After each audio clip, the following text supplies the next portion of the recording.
Global Typhoon, Chairman TV. Weather update. Helping homeless people. Please subscribe.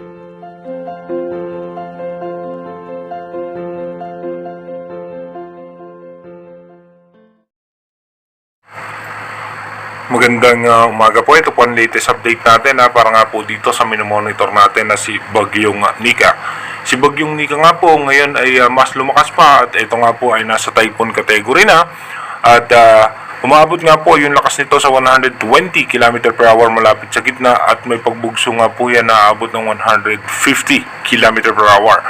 Bahagyang bumilis nga rin po yung kanyang direksyon, nasa 20 km per hour. Yung pinakasentro po niyan ay nasa eastern section nga po ng kasiguran na Aurora. At sa ngayon nga po, sa mga oras na to, ay nararamdaman na nga po yung mga pagbugso ng hangin at ng malalakas na pagulan. At kung makikita nga natin na yung kanyang diametro ay humahataw na nga po yan sa parte ng eastern section ng Northern Luzon, Central Luzon, including Bicol region at kasama rin po ang parte ng Quezon.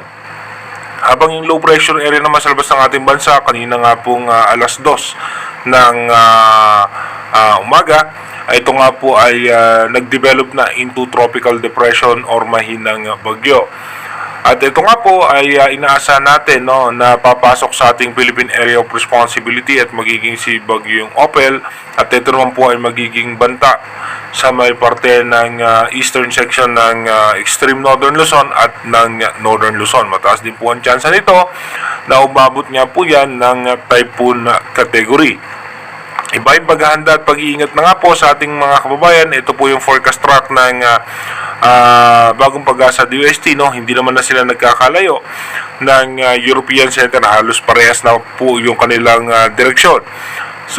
Posible nga po magkaroon na ng landfall scenario yan mamayang alas 11 ng umaga at buong maghapon nga po ay tatawirin ni Bagyong Nika ang ating Luzon. Kaya sana nga po yung ating mga kababayan dyan ay nakapaghanda na, nakaready na po lahat, pati po yung ating mga local government ay nakapag-ready na para nga po sa posibleng pinsala na daladala ni Typhoon Nika.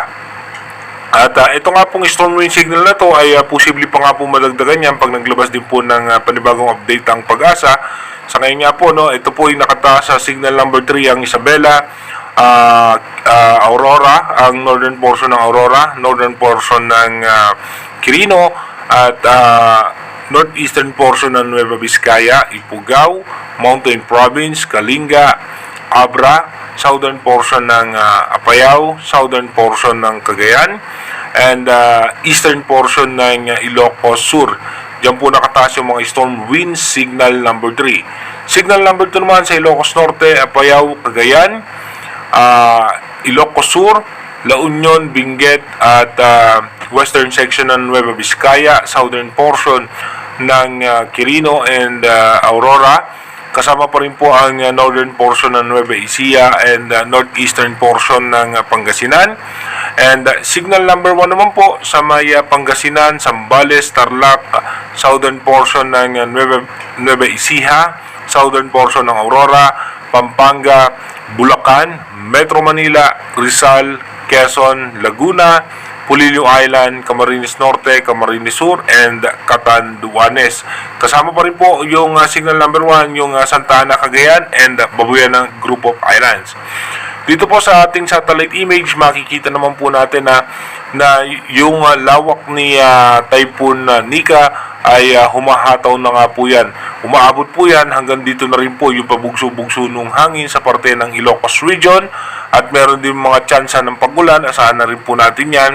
Magkakaroon ng mga tsansa ng pagulan hanggang sa parte nga po ng Metro Manila at dito rin po sa may parte ng Mindoro provinces. May mga katamtaman po tayong pagbugso ng hangin at ng pag-ulan.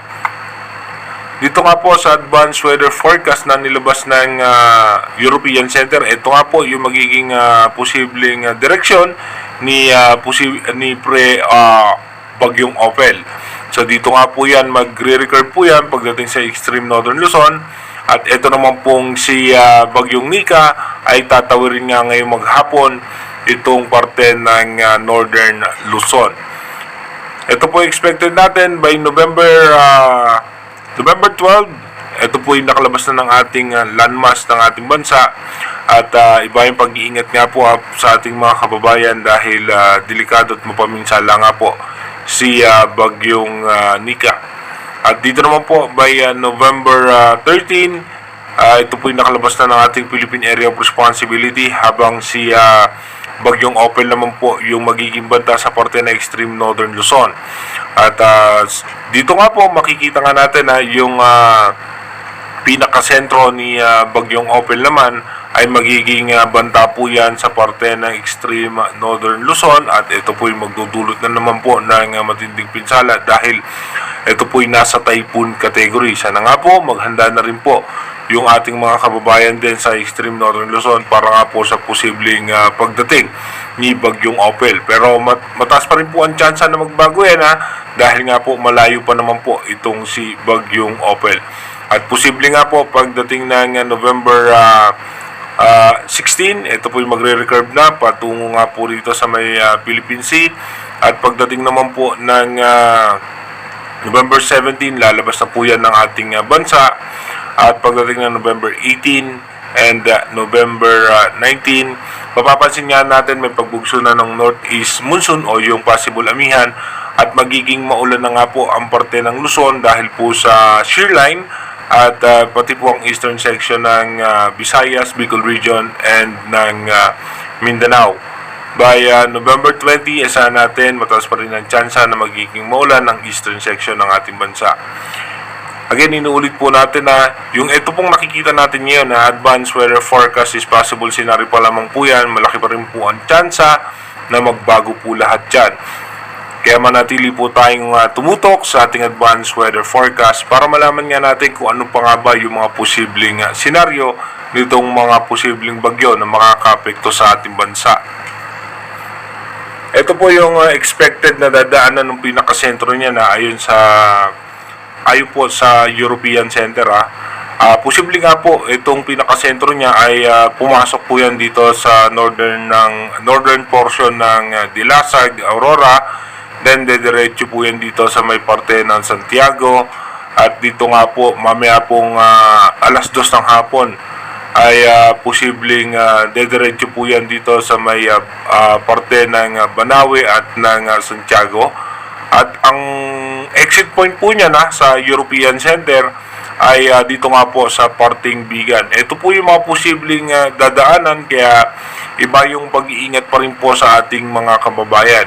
Pero mataas pa rin po ang tsansa na magbago pa rin po itong pinakadadaanan ng pinakasentro niya dahil ito nga pong cone of uncertainty. Ito po yung pwedeng paglaruan ng kanyang sentro. Pero sa ngayon po, as of now, stable nga po yung kanyang dadaanan. Kaya ito pong mga dadaanan na to ay maghanda na nga po tayo, no? Dito nga po sa may parte ng Dilasag, sa Dingading, Santiago, at maging dito nga po sa Banawe, Bauco, Tinglayan, Paracelis, sa may Rojas, Quirino, Candon, Narbacan, Manabo, at Vigan. Mag-ingat din po tayo, pati po dito sa may parte ng Kabugao. At bukod nga po dyan, yung kanya naman pong diametro. So, hindi lang po yung mga dadaanan na yan ang dapat mag-ingat. Yung pinaka-diametro po niyan, nadadaanan din po na halos sasakupin po niyan hanggang dito nga po sa may parte ng Lawag, Ilocos Norte. At aabutin niya din po, possible din po umabot po yan hanggang dito sa may Tarlac yung kanyang diametro, or dito nga po sa Angeles. Posibleng maramdaman din po yan sa parte ng Metro Manila kahit pa paano mayroong mga pagbugso-bugso ng hangin at pagulan. Mag-ingat po tayo at maging handa para nga po dito kay Typhoon Nika.